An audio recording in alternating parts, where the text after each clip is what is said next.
Paper 50. The Planetary Princes. While belonging to the Order of Lanonandek's Sons, the Planetary Princes are so specialized in service that they are commonly regarded as a distinct group. After their Melchizedek certification as secondary Lanonandeks, these local universe sons are assigned to the reserves of their order on the constellation headquarters. From here they are assigned to various duties by the system sovereign and eventually commissioned as planetary princes and sent forth to rule the evolving inhabited worlds. The signal for a system sovereign to act in the matter of assigning a ruler to a given planet is the reception of a request from the life carriers for the dispatch of an administrative head to function on this planet whereon they have established life and developed intelligent evolutionary beings. All planets which are inhabited by evolutionary mortal creatures have assigned to them a planetary ruler of this order of sonship. 1. Mission of the Princes. The planetary prince and his assistant brethren represent the nearest personalized approach, aside from incarnation, that the eternal Son of Paradise can make to the lowly creatures of time and space. True, the Creator's Son touches the creatures of the realms through his spirit, but the planetary prince is the last of the orders of personal sons extending out from paradise to the children of men. The infinite spirit comes very near in the persons of the guardians of destiny and other angelic beings. The universal Father lives in man by the pre-personal presence of the mystery monitors, but the planetary prince represents the last effort of the eternal Son and his sons to draw near you. On a newly inhabited world, the planetary prince is the sole representative of complete divinity, springing from the Creator Son, the offspring of the universal Father and the eternal Son, and the divine minister, the universe daughter of the infinite Spirit. The prince of a newly inhabited world is surrounded by a loyal corps of helpers and assistants and by large numbers of the ministering spirits. But the directing corps of such new worlds must be of the lower orders of the administrators of a system in order to be innately sympathetic with and understanding of the planetary problems and difficulties. And all of this effort to provide sympathetic rulership for the evolutionary worlds entails the increased liability that these near-human personalities may be led astray by the exaltation of their own minds over and above the will of the supreme rulers. Being quite alone as representatives of divinity on the individual planets, these sons are tested severely, and Nebadon has suffered the misfortune of several rebellions. In the creation of the system sovereigns and the planetary princes, there occurs the personalization of a concept that has been getting farther and farther away from the universal Father and the eternal Son, and there is an increasing danger of losing the sense of proportion as to one's self-importance, and a greater likelihood of failure to keep a proper grasp of the values and relationships of the numerous orders of divine beings and their gradations of authority. That the Father is not personally present in the local universe also imposes a certain test of faith and loyalty on all these sons. But not often do these world princes fail in their missions of organizing and administering the inhabited spheres, and their success greatly facilitates the subsequent missions of the material sons, who come to engraft the higher forms of creature life on the primitive men of the worlds. Their rule also does much to prepare the planets for the paradise sons of God, who subsequently come to judge the worlds and to inaugurate successive dispensations. 2. Planetary Administration. All planetary princes are under the universe administrative jurisdiction of Gabriel, the chief executive of Michael, while in immediate authority they are subject to the executive mandates of the system sovereigns. The planetary princes may at any time seek the counsel of the Melchizedeks, their former instructors and sponsors, but they are not arbitrarily required to ask for such assistance, and if such aid is not voluntarily requested, the Melchizedeks do not interfere with the planetary administration.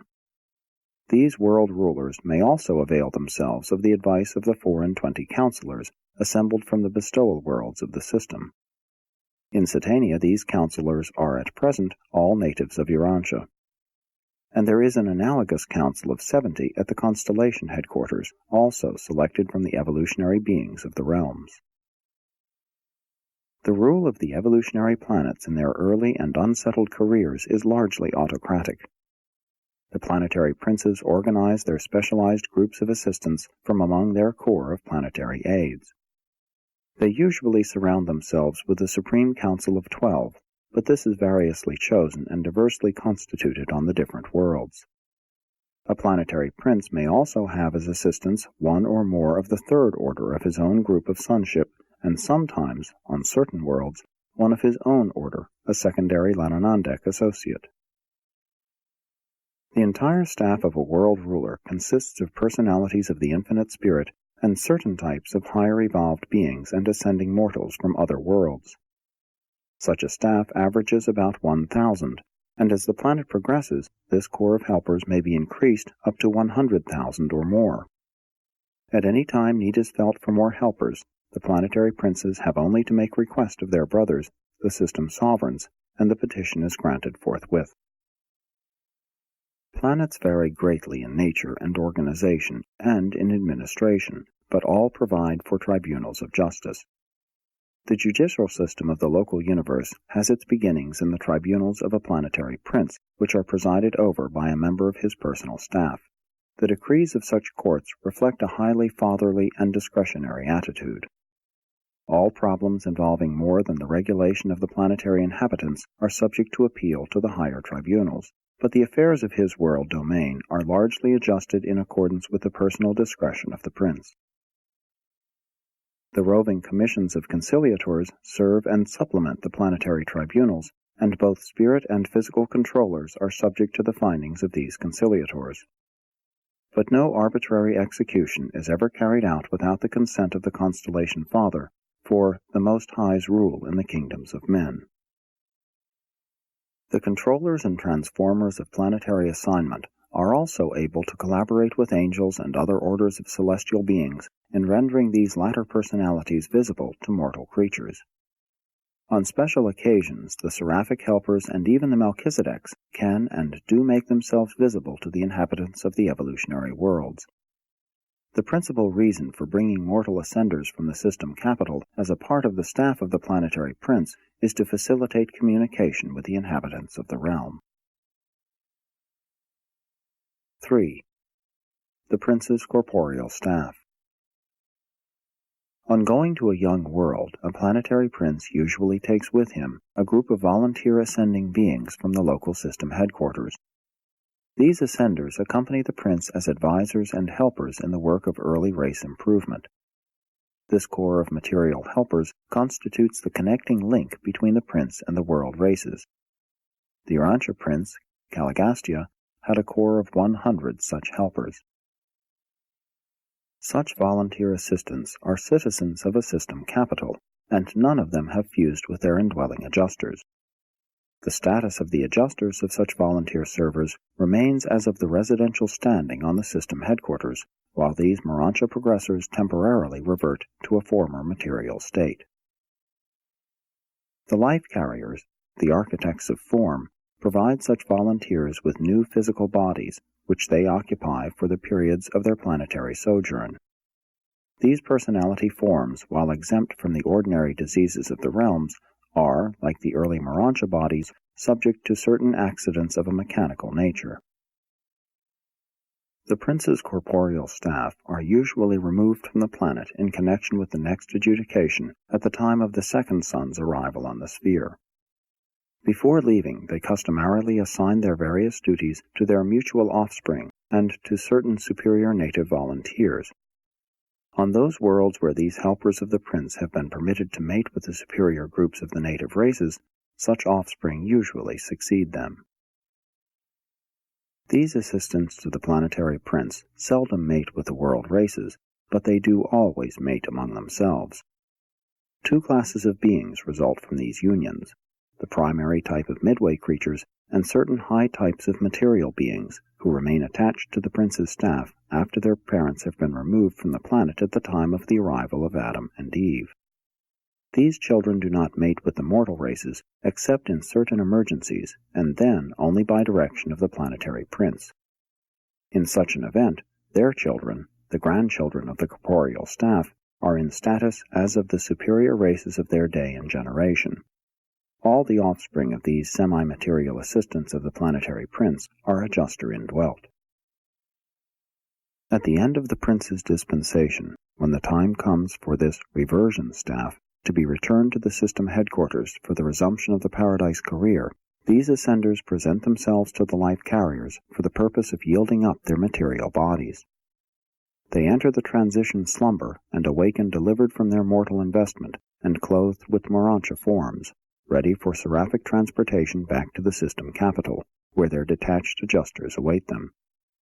They are a whole dispensation behind their Jerusalem class, but they have gained a unique and extraordinary experience, a rare chapter in the career of an ascending mortal. 4. The Planetary Headquarters and Schools.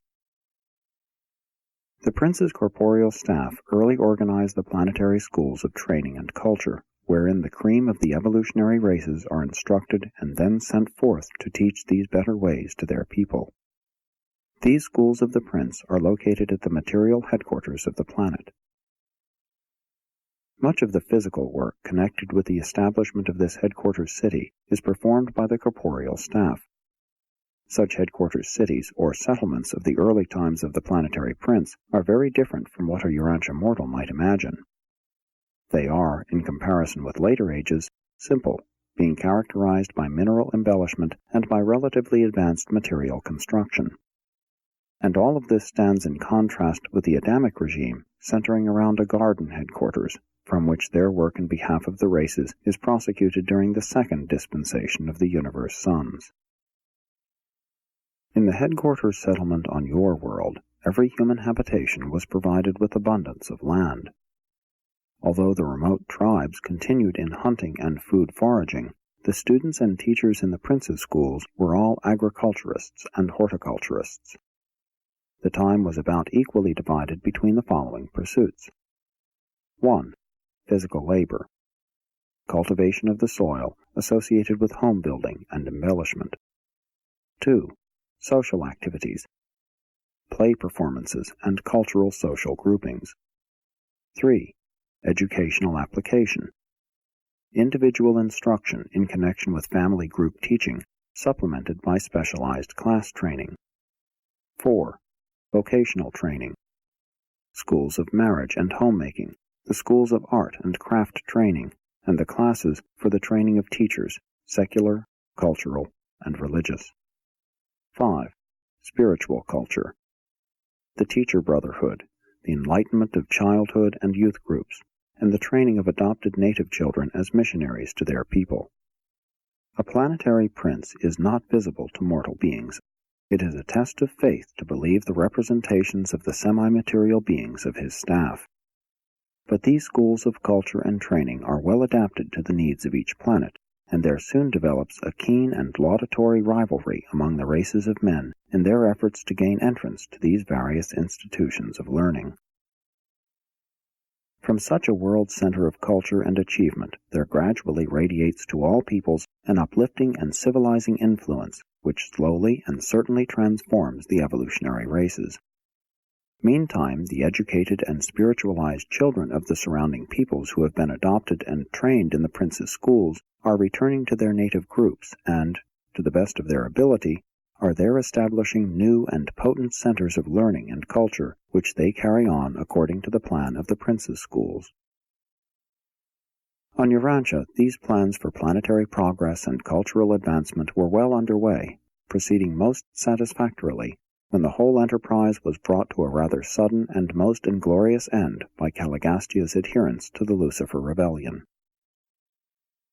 It was one of the most profoundly shocking episodes of this rebellion for me to learn of the callous perfidy of one of my own order of sonship, Caligastia, who, in deliberation and with malice aforethought, systematically perverted the instruction and poisoned the teaching provided in all the Urantia planetary schools in operation at that time.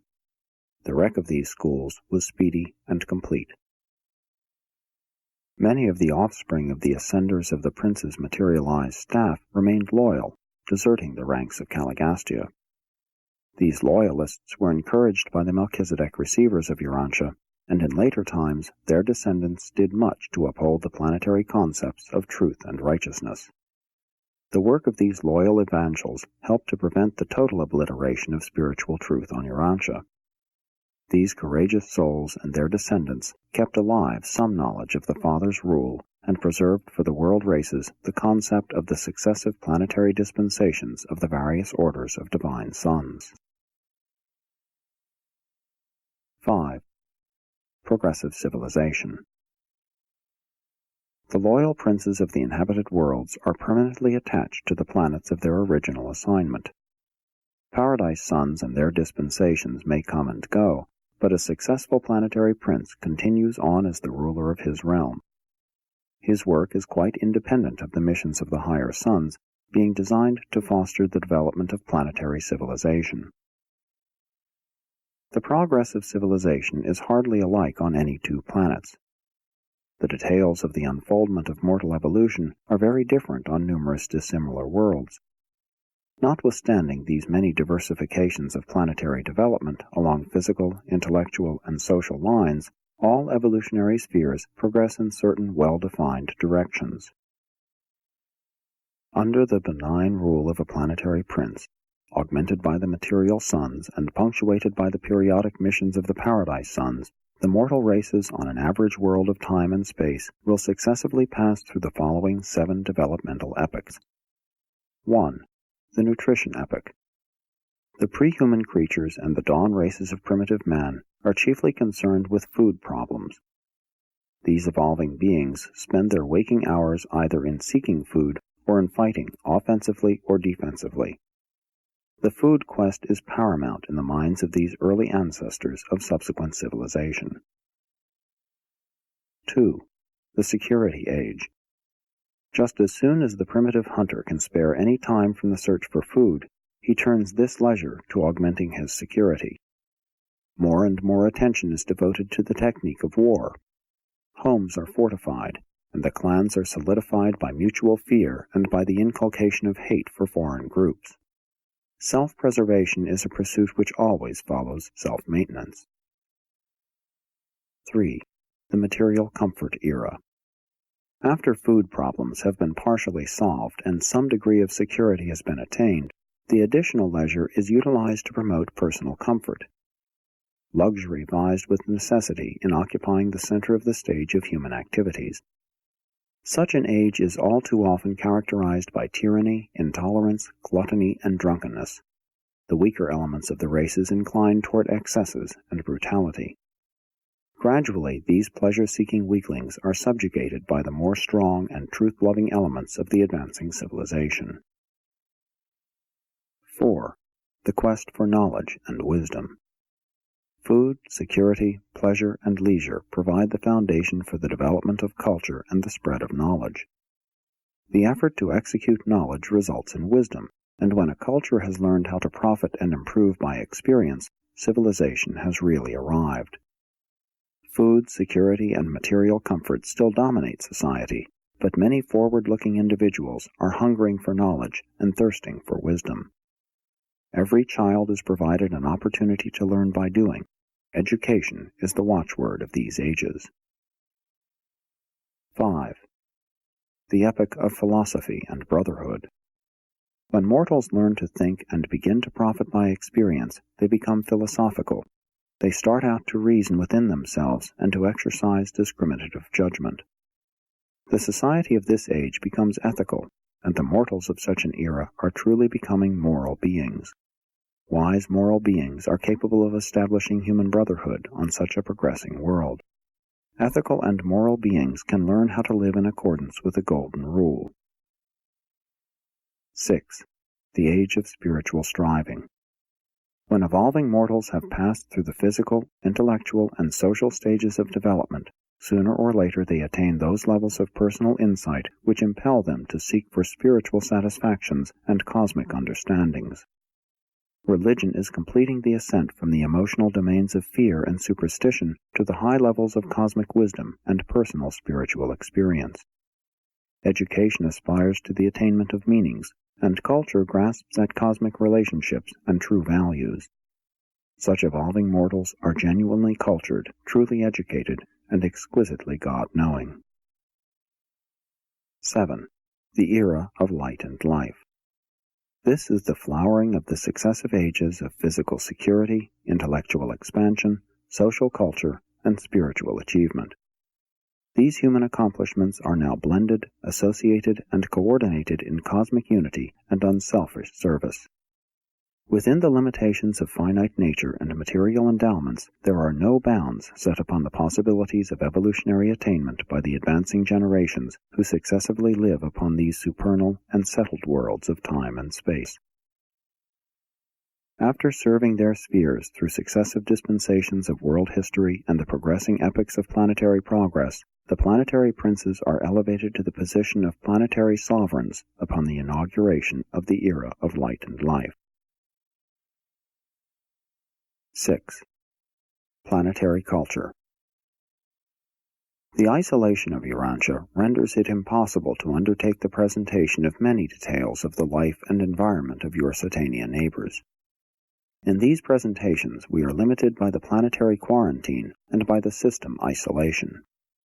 We must be guided by these restrictions in all our efforts to enlighten Urantia mortals, but insofar as is permissible, you have been instructed in the progress of an average evolutionary world, and you are able to compare such a world's career with the present state of Urantia. The development of civilization on Urantia has not differed so greatly from that of other worlds which have sustained the misfortune of spiritual isolation. But when compared with the loyal worlds of the universe, your planet seems most confused and greatly retarded in all phases of intellectual progress and spiritual attainment. Because of your planetary misfortunes, Urantians are prevented from understanding very much about the culture of normal worlds. But you should not envisage the evolutionary worlds, even the most ideal, as spheres whereon life is a flowery bed of ease. The initial life of the mortal races is always attended by struggle. Effort and decision are an essential part of the acquirement of survival values. Culture presupposes quality of mind. Culture cannot be enhanced unless mind is elevated. Superior intellect will seek a noble culture and find some way to attain such a goal. Inferior minds will spurn the highest culture even when presented to them ready-made. Much depends also upon the successive missions of the divine sons and upon the extent to which enlightenment is received by the ages of their respective dispensations. You should not forget that for 200,000 years all the worlds of Satania have rested under the spiritual ban of Norlatiadek in consequence of the Lucifer rebellion, and it will require age upon age to retrieve the resultant handicaps of sin and secession. Your world still continues to pursue an irregular and checkered career as a result of the double tragedy of a rebellious planetary prince and a defaulting material son. Even the bestowal of Christ Michael on Urantia did not immediately set aside the temporal consequences of these serious blunders in the earlier administration of the world. 7. The Rewards of Isolation. On first thought, it might appear that Urantia and its associated isolated worlds are most unfortunate in being deprived of the beneficent presence and influence of such superhuman personalities as a planetary prince and a material son and daughter. But isolation of these spheres affords their races a unique opportunity for the exercise of faith and for the development of a peculiar quality of confidence in cosmic reliability which is not dependent on sight or any other material consideration. It may turn out, eventually, that mortal creatures hailing from the worlds quarantined in consequence of rebellion are extremely fortunate. We have discovered that such ascenders are very early entrusted with numerous special assignments to cosmic undertakings where unquestioned faith and sublime confidence are essential to achievement. On Jerusalem, the ascenders from these isolated worlds occupy a residential sector by themselves and are known as the Agandanters, meaning evolutionary will creatures who can believe without seeing, persevere when isolated, and triumph over insuperable difficulties even when alone.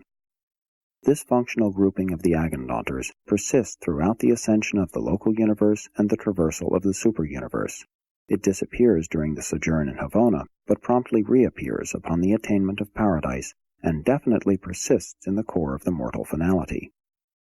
Tabamantia is an agandonter of finaliter status, having survived from one of the quarantined spheres involved in the first rebellion ever to take place in the universes of time and space. All through the Paradise career, reward follows effort as the result of causes.